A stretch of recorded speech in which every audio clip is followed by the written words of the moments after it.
আল্লাহ পাকের পরিকল্পনা দেখুন, যে নবী মুহাম্মদ সাল্লাল্লাহু আলাইহি ওয়াসাল্লামকে মক্কা থেকে তাড়িয়ে দিচ্ছে মানুষ, আল্লাহ রাব্বুল আলামিন সেই মক্কা নবীর পায়ের সামনে এনে দিলেন। সুবহানাল্লাহ, মাত্র 8 বছরের ব্যবধানে। যে বদর যুদ্ধে মুসলিমদেরকে একদম নিঃশেষ করে দেওয়ার প্ল্যান করা হয়েছে, ওই বদরেই আল্লাহ রাব্বুল আলামিন আবু জেহেলের মৃত্যু লিখে রাখলেন। যে ইউসুফকে কুয়ায় ফেলে দিল তার ভাইরা, সেই ইউসুফকে আল্লাহ পাক সেখান থেকে রাজপ্রাসাদ, সেখান থেকে কারাগার, সেখান থেকে আবার নিয়ে আসলেন মিশরের পলিটিক্যাল পাওয়ার। আল্লাহর পরিকল্পনা। যে ইয়াসরিব একসময় ইহুদিদের দাপটের জায়গা ছিল, ওই ইয়াসরিব মুসলিমদের পরতলগত করলেন আল্লাহ পাক হিজরত করিয়া। বাদশাহ নাজাশি আবিসিনিয়ায়, আমি তো মালয়েশিয়াকে একটা আবিসিনিয়া মনে করি, এখানে মাশাআল্লাহ এরকম পরিবেশ আছে, শান্তিপূর্ণ ইসলামী পরিবেশ। বাদশাহ নাজাশির এরকম পরিবেশ ছিল।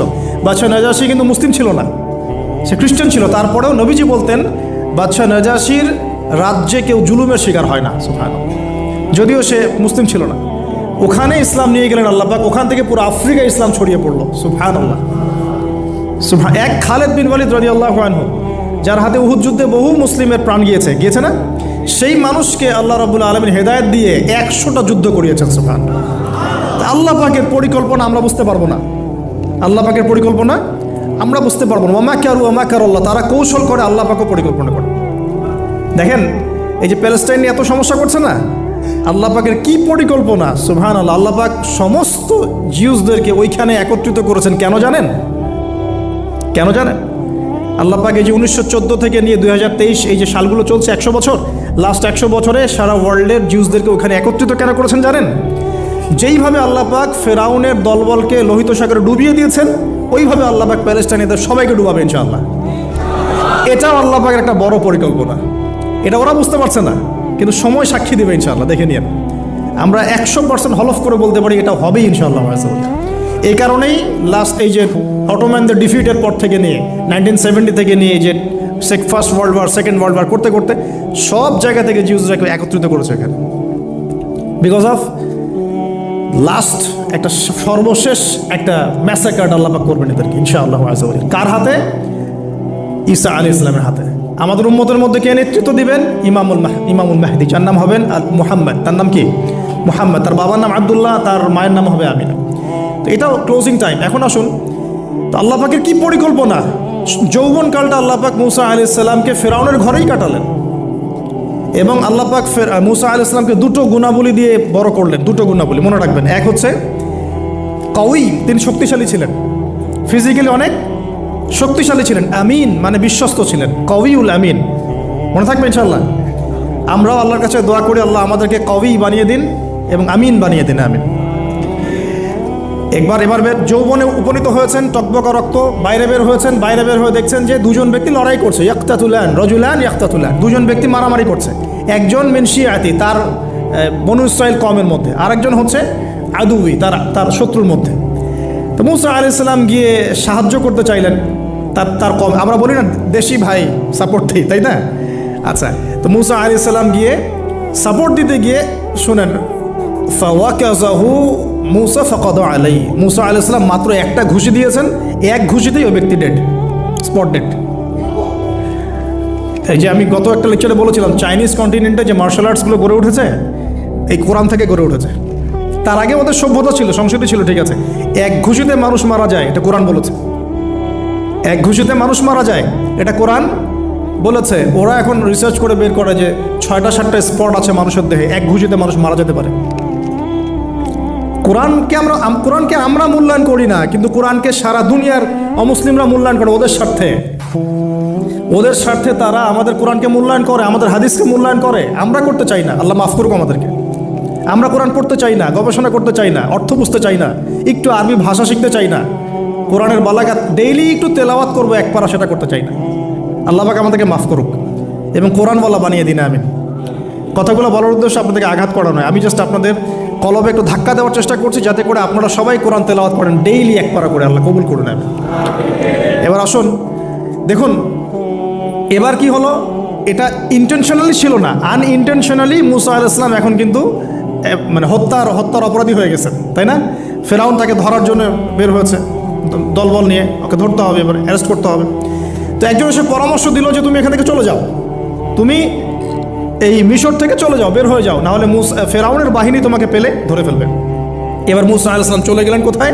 মাদিয়ান। কোথায় বলেন? অনেক দূরে মাদিয়ান। মাদিয়ানে গিয়ে তার না আছে কোনো শেল্টার, না গার্ডিয়ান, না কোনো খাবার, না পানি, কিছুই নাই। ঠিক নবী সাল্লাল্লাহু আলাইহি ওয়াসাল্লামের সাহাবীরা হিজরত করেছেন আবিসিনিয়ায়, নবীজি হিজরত করেছেন একবার তায়েফে, ওখানে মার খেয়ে চলে আসতে হয়েছে না, মনে আছে? তায়েফের 3টা গোত্র ছিল, আব্দু ইয়ালাইল, আব্দু মাসউদ, হাবিব বিন আমর, এই 3 গোত্রের নেতা ছিল। এরা নবী সাল্লাল্লাহু আলাইহি ওয়াসাল্লামকে ছোট ছোট বাচ্চাদেরকে দিয়ে পিটিয়েছিল, নাউজুবিল্লাহ। তারপরে নবীজি বদদোয়া করেন নাই, ওখান থেকে চলে আসছেন মক্কায়। আমি গুছিয়ে বলছি শর্ট করে। তো এভাবে মুসা আলাইহিস সালামকেও হিজরত করতে হয়েছে। দেখেন, আবার নবীজিকে হিজরত করতে হচ্ছে মদিনায়।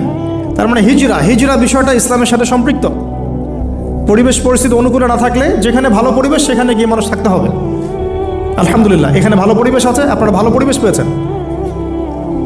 কিন্তু যারা চ্যালেঞ্জ গ্রহণ করে সমাজের জাহিলিয়াতগুলোকে সরানোর চেষ্টা করবে, সংস্কারের চেষ্টা করবে, তারা আল্লাহর কাছে অনেক বেশি পছন্দের। তার মানে প্রথম ফাইট আমাদেরকে করতে হবে। করতে করতে গিয়ে এক পর্যায়ে যদি দেখি যে না, আর পারছি না, তখন কি? হিজরা। এটা মাথায় রাখতে হয়। এখন নবী সাল্লাল্লাহু আলাইহি ওয়াসাল্লামকেও করতে হচ্ছে। মুসা আলাইহিস সালাম চলে গেলেন মিশর থেকে কোথায় বলেন? মাদিয়ানে। তখন আরেকজন নবী ছিলেন, তার নাম কি? শুআয়ব। মাশাআল্লাহ, শুআয়ব আলাইহিস সালাম। শুআয়ব আলাইহিস সালাম সম্পর্কে আল্লাহ পাক বলেছেন তিনি অত্যন্ত চমৎকার বাগ্মী ছিলেন। মানে তিনি নবীদের মধ্যে অনেক সুন্দর করে কথা বলতে পারতেন। সুবহানাল্লাহ, সুবহানাল্লাহ। তো শুআয়ব আলাইহিস সালামের কওমের নাম কওমে মাদিয়ান। বলে রাখি, এই কওমে মাদিয়ানকে আল্লাহ রাব্বুল আলামিন ধ্বংস করেছেন সর্বপ্রথম ভূমিকম্প দিয়ে। কি দিয়ে? পৃথিবীতে সর্বপ্রথম যে জাতিকে ভূমিকম্প দিয়ে ধ্বংস করা হয়েছে তার নাম কওমে মাদিয়ান। কেন ধ্বংস করা হয়েছে? মাপে কম দিত। কি করতো? যেটা এখনকার ওয়ার্ল্ডের ইকোনমিক সুন্নাহ, নাউজুবিল্লাহ। মানুষকে ঠকানো এখনকার ওয়ার্ল্ডের ইকোনমিক সুন্নাহ। এবং এই মানুষকে ঠকানোর জন্য ইকোনমিক সেকশনে রিবা চালু করা হয়েছে। রিবা, সব জায়গায় রিবা, এভরি সিঙ্গল সেক্টর, যেটা under the foundation of world bank আর IMF। রিবা আছে কি নাই? আর আমরা তো রিবাটাকে এখন মনেও করি না যে মায়ের সাথে জেনা করছি, মায়ের সাথে জেনা করছি। এটাই তো হাদিসের কথা। রিবার 70 শাখা আছে পাপের, 73 শাখা আছে পাপের, সর্বনিম্ন শাখা মায়ের সাথে জেনা করা, নাউজুবিল্লাহ। তো এটা ইকোনমিক সুন্নাহ হয়ে গেছে না এখন, মানুষকে ঠকানো, মাপে কম দেওয়া, রিবা। আর আমরা তো মাশাআল্লাহ ঘুষ ছাড়া কিছু হয় না, দুর্নীতি ছাড়া হয় না, টেবিল পাসই হচ্ছে না। আল্লাহ মাফ করুক আমাদেরকে। তবে এগুলা আমাদের ইবাদতকে নষ্ট করে ফেলছে। কারণ হারাম রিজিক থাকলে ইবাদত, দোয়া কবুল হয় না। আল্লাহ পাক আমাদেরকে হালাল খাওয়ার তৌফিক দান করুন। এখন প্রিয় ভাইরা, ওখানে গিয়ে কিচ্ছু নাই, নিঃস্ব অবস্থায় কি দোয়া করতে পারেন একজন মানুষ? এই দোয়াটা শিখে নেন, ইনশাআল্লাহ আপনার জীবনের সমস্ত সংকট কেটে যাবে ইনশাআল্লাহ। আমি নিজেও ওই দোয়াটা বেশি বেশি করার চেষ্টা করি। দোয়াটা হচ্ছে, মুসা আলাইহিস সালাম একটা গাছের নিচে হেলান দিয়ে বসলেন। বসে দেখলেন দুইজন মেয়ে দাঁড়িয়ে আছে দূরে, পানি নিতে পারছে না। লোকজন পানি নিয়ে যাচ্ছে, ওরা দাঁড়িয়ে আছে বেচারি। মুসা আলাইহিস সালাম গিয়ে বললেন, কি সমস্যা আপনাদের? এটা নিয়ে আপনারা আবার মেয়েদের সাথে কথা বলার চেষ্টা করেন না, ঠিক আছে? তো মাহারাম গায়রা মাহারাম মেনে চলে। তারা বললেন যে আমাদের বাবা অনেক বৃদ্ধ মানুষ, আমরা পানি নিতে পারি না যতক্ষণ না আমাদের কম পানি নিয়ে চলে যায়। মুসা আলাইহিস সালাম তো একটু বললাম না, ফিজিক্যালি খুব স্ট্রং ছিলেন। থাকে না বডি বিল্ডার, সামনে গিয়ে কথা বলে সরো পানি দিতে দাও, তখন মানুষ একটু মূল্যায়ন করে না। তো মুসা আলাইহিস সালাম এভাবে পানি নিয়ে দিলেন এবং বাছুরদেরকে পানি পান করালেন, করিয়ে গাছের নিচে এসে বসে আছেন। বসে বসে তিনি দোয়া করছেন। এই যে দোয়াটা তিনি দোয়া করছেন, রব্বি, একটা নেক কাজ করলেন, নেক কাজ করলেন না, মানুষের উপকার করলেন, নেক কাজ করে এসে গাছের নিচে বসে দোয়া করছেন, আল্লাহ এখানে তো আমার খাবার পানি বাসস্থান কিছুই নাই, আমি কি করব? রব্বি ইন্নি লিমা আনজালতা ইলাইয়া মিন খায়রিন ফকির। রব্বি ইন্নি লিমা আনজালতা ইলাইয়া মিন খায়রিন ফকির। আবার বলেন, রব্বি ইন্নি লিমা আনজালতা ইলাইয়া মিন খায়রিন ফকির। অর্থ হচ্ছে, হে আল্লাহ, তুমি তোমার পক্ষ থেকে আমার উপরে যে নেয়ামতগুলো দিবে, আমি এর জন্য ফকির হয়ে বসে আছি আল্লাহ। অর্থ বুঝে পড়বেন ভাই, নামাজ রোজা হজ জাকাত যাই করেন আল্লাহর ওয়াস্তে অর্থ বুঝে পড়বেন। অর্থ বুঝে পড়লে আপনার ইবাদতের স্বাদ পাবেন, তৃপ্তি পাবেন, আল্লাহর সাথে কানেকশন হবে, আল্লাহর নূর পাবেন, মাআরিফত পাবেন, সত্য স্বপ্নও দেখবেন তখন ইনশাআল্লাহ। তখন শুয়ে শুয়ে সত্য স্বপ্ন দেখবেন ইনশাআল্লাহ। আল্লাহ পাক তৌফিক দান করে দেন। এবার আল্লাহ পাকের সাহায্য নেমে আসলো। ওই দুই মেয়ের মধ্যে একজন হেঁটে হেঁটে চলে আসে। এবার এই মেয়ের হাঁটা সম্পর্কেও কোরআন কথা বলেছে, সুবহানাল্লাহ। এই মেয়ে কিভাবে হেঁটে এসেছে এই হাঁটার বর্ণনাও কোরআন দিয়েছে। কোরআন বলেছে এই মেয়ে হেঁটে আসছে লাজুক পায়ে। কি পায়ে? এখন আপনি এই পুরো ওয়ার্ল্ডের মেয়েদের হাঁটা দেখেন, লজ্জা আছে? তাহলে মেয়েদের সাথে লজ্জার একটা গভীর সম্পর্ক আছে। এই মেয়ের প্রশংসা আল্লাহ পাক কোরআনে করলেন, লাজুক পায়ে লাজুক ভঙ্গিতে অবনত নয়নে সে হেঁটে আসলো। এখন আপনি কেলে যান, গো টু খেল, আপনাদের টুইন টাওয়ারে যান, দেখেন সবার হাঁটার চলা দেখেন। হায়া লজ্জার কোনো বালাই আছে এখানে? আমি গত লেকচারে বলেছিলাম যে আদম আলাইহিস সালাম এবং হাওয়া আলাইহিস সালাম, ইবলিস তাদের সাথে প্রথম যে আচরণ করেছে ওই ফল খাওয়ানোর পরে, সেটা কি? তাদের গা থেকে পোশাক খুলে পড়ে গেছে। মানে নগ্ন করে দিয়েছে আমাদের পিতামাতাকে, মহাবিশ্ব নগ্ন করে দিয়েছে কে? ইবলিস। তো এখন এই পৃথিবীতে আমরা যারা নগ্নতার চর্চা করছি তার কার এজেন্ট আমরা বুঝতে বাকি আছে? আমার কথা কি বুঝতে পারছেন কি না? এই কানেকশন মেলানোর চেষ্টা করেন, ডটসগুলো মেলানোর চেষ্টা করেন। সামনে যাই প্রিয় ভাই, এই মেয়ে এসে বলছে আমার বাবা আপনাকে ডাকেন, আমার বাবা আপনাকে ডাকছেন। তিনি গেলেন, বাবা শুআয়ব আলাইহিস সালাম। তখন এক বোন ইনডাইরেক্টলি বাবাকে বোঝাচ্ছে যে বিয়ে শাদী দিলে ভালো হয়। এক বোন বলছে যে আপনি তো তাকে পুরস্কৃত করতে চাচ্ছেন, তাহলে এইরকম কওয়িউন আমিন একজন মানুষকে সবচেয়ে ভালোভাবে পুরস্কৃত করা যায় তার যথাযোগ্য প্রতিদান দেওয়ার মধ্য দিয়ে। তো মেয়ের ইশারা বাবা বুঝেছেন, তিনি নিজের এক মেয়ের সাথে মুসা আলাইহিস সালাম বিয়ে দিলেন। সুবহানাল্লাহ। তবে শর্ত দিলেন, দেনমোহর কি? মোহর তো নাই। মোহর কি এবার? মোহর হচ্ছে 8 বছর তোমাকে আমার ফার্মে কাজ করতে হবে।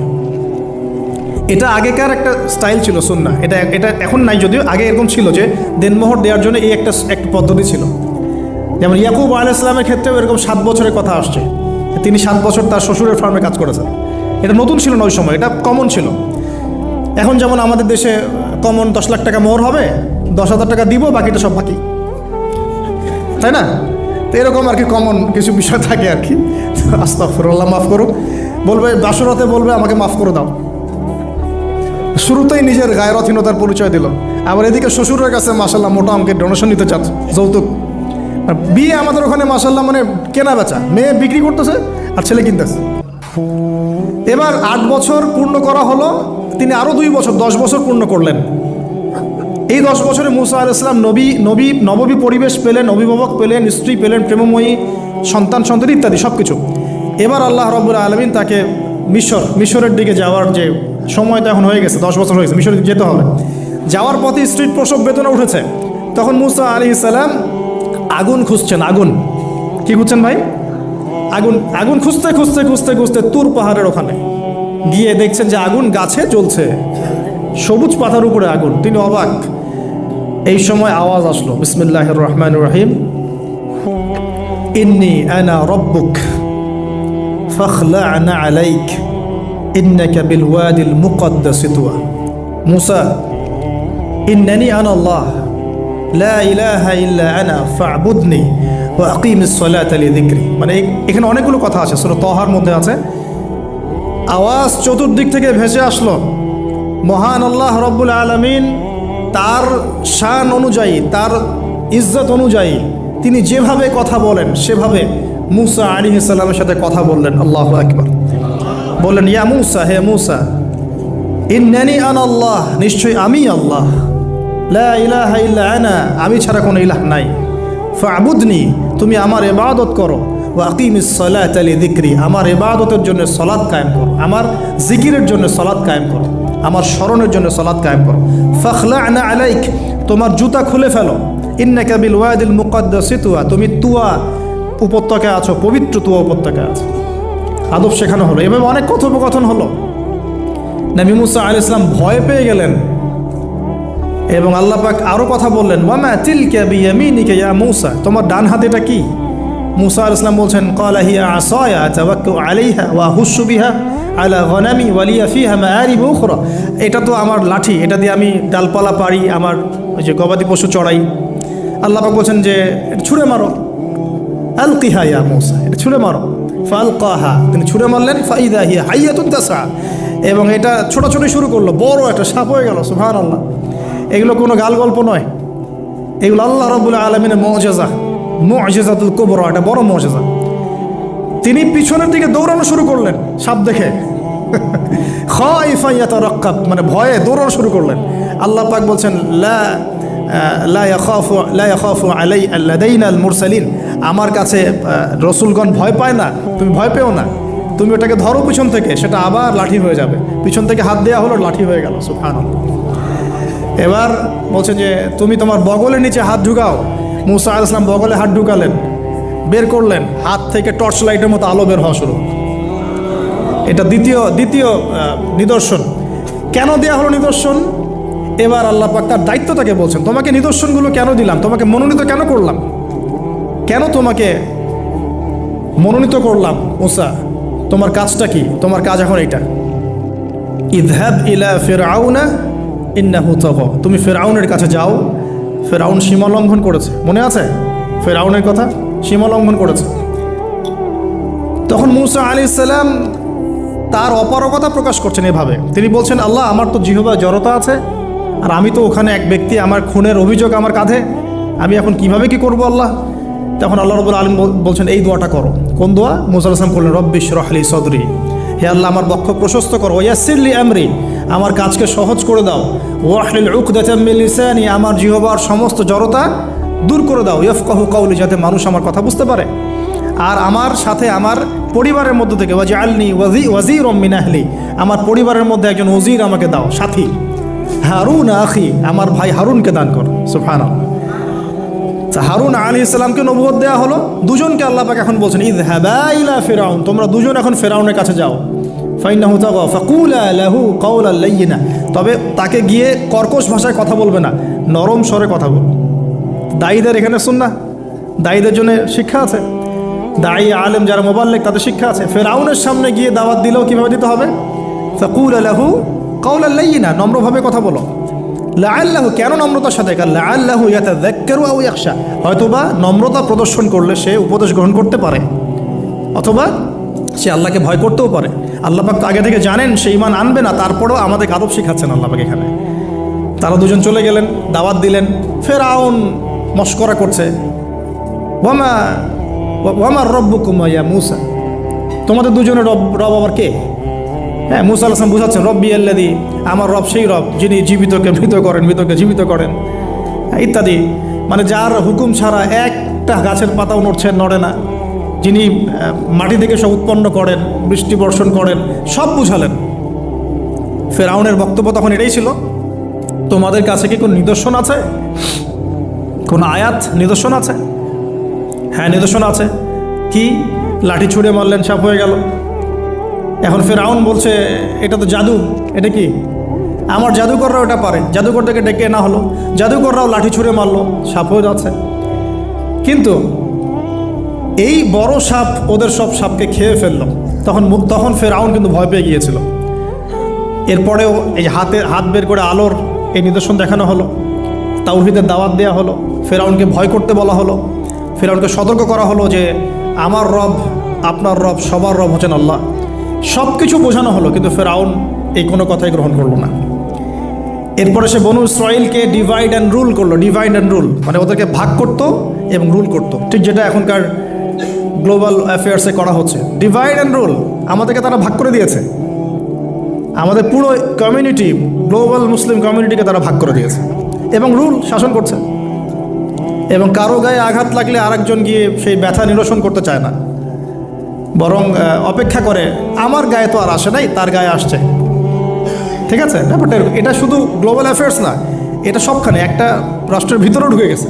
ওই ভাইকে বলছে, বলুক, আমাকে তো আর কিছু বলে নাই, ওকে গায়েব করে ফেলুক, আমাকে তো আর কিছু করে নাই, ও ভিতরে গেছে, আমাকে তো কিছু বলে নাই। এই আচরণের কারণে আস্তে আস্তে আস্তে আস্তে মুসলিমদের শক্তি সব সংকুচিত হয়ে আসে। এটা নতুন কোনো বিষয় না, ফিরআউনের সুন্নত এটা, ডিভাইড অ্যান্ড রুল, যেটা ব্রিটিশরা করে গেছে সারা ওয়ার্ল্ডে। সুবহানাল্লাহ, দেখুন সব কিছু ওরা কোরআন থেকেই নিচ্ছে মনে হচ্ছে আমার কাছে। তো এখন একটা দুইটা না, নয়টা পরীক্ষা ফিরআউনকে করা হলো। মুসা আলাইহিস সালাম যখন বলেন, দোয়া করেন, তখন গজব উঠে যায়। ফিরআউন তখন এসে বলে যে ঠিক আছে, তুমি দোয়া করো, তাহলে আমরা বনু ইসরাইলকে ছেড়ে দিব। যখনই মুসা আলাইহিস সালাম দোয়া করে, গজব উঠে যায়, সে আর বনু ইসরাইলকে ছাড়ে না। এখন এভাবে 9টার বর্ণনা আসছে। একবার আসছে পঙ্গপালের শাস্তি, একবার আসছে ব্যাঙের শাস্তি, একবার আসছে মহামারীর শাস্তি, একবার আসছে উকুনের শাস্তি, একবার রক্তের নদী, এরকম 9টা আযাব আল্লাহ পাক দিয়েছেন কাদেরকে? এই ফেরাউনের সম্প্রদায়। সর্বশেষ, আমি লম্বা করলাম না, সর্বশেষ যেটা হয়েছে, কারণ আমি কনক্লুশনে কিছু পয়েন্ট বলবো। সবশেষে যেটা হলো 20 বছর, কত বছর? প্রায় 20 বছর জুলুম করলো ফেরাউন দাওয়াত পাওয়ার পরে। প্রায় 20 বছর। দাওয়াত পাওয়ার আগের কথা তো বাদ, দাওয়াত, ইসলামের দাওয়াত পাওয়ার প্রায় 20টা বছর সে বনু ইসরায়েলকে এভাবেই টর্চার করতে থাকলো। 9টা নিদর্শন আসলো, কোনোটাই সে গ্রহণ করলো না। এবং সর্বশেষ তার কল ছিল যে আমি ছাড়া তোমাদের কোনো রব আছে এটা আমি জানি না, নাউজুবিল্লাহ। এবং সূরা নাবার মধ্যে আল্লাহ বলেছেন যে ফেরাউন বলেছিল আনা রব্বুকুমুল আ'লা, আমি তোমাদের মহান রব, নাউজুবিল্লাহ। এই ছিল ফেরাউনের শেষ স্টেটমেন্ট। এবার মূসা আলাইহিস সালাম বনু ইসরায়েলকে নিয়ে চলে যাচ্ছেন মিশর থেকে। ফেরাউন দলবলে ধাওয়া করছে, সামনে সাগর আর পিছনে ফেরাউনের বাহিনী। মূসা আলাইহিস সালাম এখানে বনু ইসরায়েলকে নিয়ে একটা রিম রক বলি আমরা, যেটা পাহাড়ে উঠতে সামনেও যেতে না পারে পিছনেও যেতে না পারে, এরকম একটা অবস্থা। এই সময়ে ফেরাউনের মূসা আলাইহিস সালামের গোত্রের কিছু মানুষ বলেছিল যে ইয়া মূসা ইন্না লামুদরাকুন, হে মূসা আমরা তো ধরা পড়ে গেলাম, আমরা মনে হয় আজকে ধরা পড়ে গেলাম।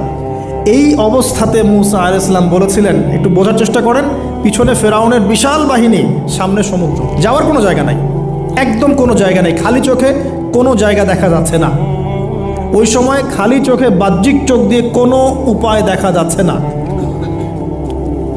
বাহ্যিক চোখে ওই সময় কোনো উপায় দেখা যাচ্ছে না নিষ্কৃতির, নাজাতের। ঠিক এখন সারা ওয়ার্ল্ডে বাহ্যিক চোখে মুসলিমদের নাজাতের কোনো পথ দেখা যাচ্ছে না। বাহ্যিক চোখ দিয়ে কি করবে মুসলিমরা? খালি পড়াশোনা করবে, না কমিউনিটি করবে, না জিহাদ করবে, নাকি তাগুতের এগেনস্টে লড়বে? কি করবে মুসলিমরা? নাকি সারাদিন বসে বসে মসজিদে তাসবিহ টিপবে আর নামাজি পড়বে? কি করবে মুসলিমরা? বাহ্যিক চোখ দিয়ে এখানেও কোনো ফয়সালা দেখা যাচ্ছে না। তখন আল্লাহ রাব্বুল আলামিন মূসা আলাইহিস সালামকে একটা পরীক্ষাও নিলেন।